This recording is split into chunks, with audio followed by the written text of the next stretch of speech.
എൻസൈക്ലോവിങ്സിന്റെ പുതിയൊരു വീഡിയോയിലേക്ക് നിങ്ങൾക്ക് ഏവർക്കും സ്വാഗതം. ഈ വീഡിയോയിലൂടെ നിങ്ങളുമായി ഷെയർ ചെയ്യുന്നത് സാമൂഹ്യ സുരക്ഷാ പെൻഷനുമായി ബന്ധപ്പെടുത്തിയുള്ള പ്രധാനപ്പെട്ട അപ്ഡേറ്റുകളാണ് ഉൾപ്പെടുത്തിയിട്ടുള്ളത്. നമ്മുടെ വീഡിയോസ് ആദ്യമായി കാണുന്ന സുഹൃത്തുക്കളാണെങ്കിൽ ആദ്യമേ തന്നെ ചാനൽ ഒന്ന് സബ്സ്ക്രൈബ് ചെയ്യുക. അപ്പോൾ നമുക്ക് വിശദാംശങ്ങളിലേക്ക് അടയ്ക്കാം. സാമൂഹ്യ സുരക്ഷാ പെൻഷന്റെ വിതരണം നാളെ ഒക്ടോബർ 27 തിങ്കളാഴ്ച മുതൽ ആരംഭിക്കുകയാണ്. 1600 രൂപയുടെ ഒരു ഗഡു പെൻഷൻ വിതരണമാണ് ആരംഭിക്കുന്നത്. 62 ലക്ഷത്തോളം വരുന്ന ആളുകൾക്ക് പെൻഷൻ വിതരണം നാളെ ആരംഭിക്കുമെന്നാണ് ഇപ്പോൾ അറിയിപ്പ് വന്നിട്ടുള്ളത്.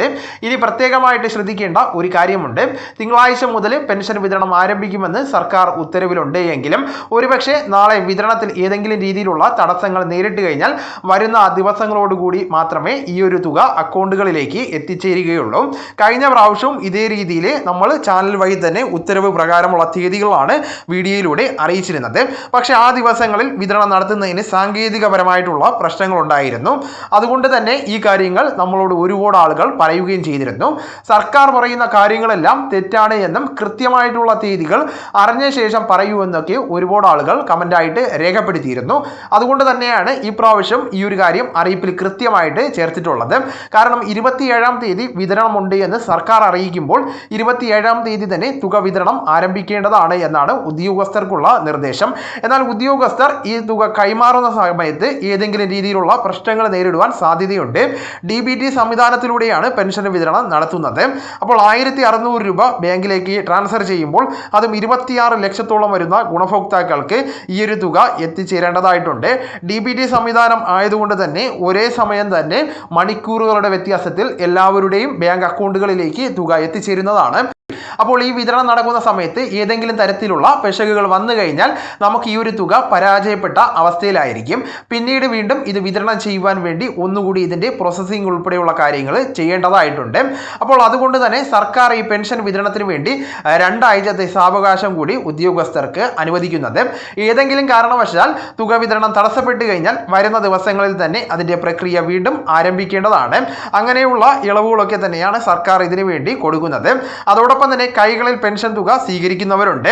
അപ്പോൾ അങ്ങനെയുള്ളവർക്ക് സഹകരണ സംഘങ്ങളിലേക്ക് പെൻഷൻ തുക എത്തണം. അതിനുശേഷം അവിടെ നിന്ന് വേണം ജീവനക്കാർ വീടുകളിലേക്ക് കൈമാറാൻ. അപ്പോൾ അങ്ങനെയുള്ള മേഖലകളിലും ഒരുപാട് താമസമൊക്കെ എടുക്കാറുണ്ട്. അപ്പോൾ ഒരാഴ്ചത്തെ സാവകാശമൊക്കെ അവർക്കും കൊടുക്കേണ്ടതായിട്ടുണ്ട്. അതുകൊണ്ട് തന്നെയാണ് ഈ 2 ആഴ്ചത്തെ സമയമൊക്കെ ഈ പെൻഷൻ വിതരണത്തിന് വേണ്ടി സർക്കാർ അനുവദിക്കുന്നത്. അപ്പോൾ സാമൂഹ്യ സുരക്ഷാ പെൻഷൻ ക്ഷേമനിധി ബോർഡ് വഴിയൊക്കെ ഉള്ള ആനുകൂല്യം ലഭിക്കുന്നവർ ഈ കാര്യങ്ങൾ ശ്രദ്ധിക്കേണ്ടതാണ്.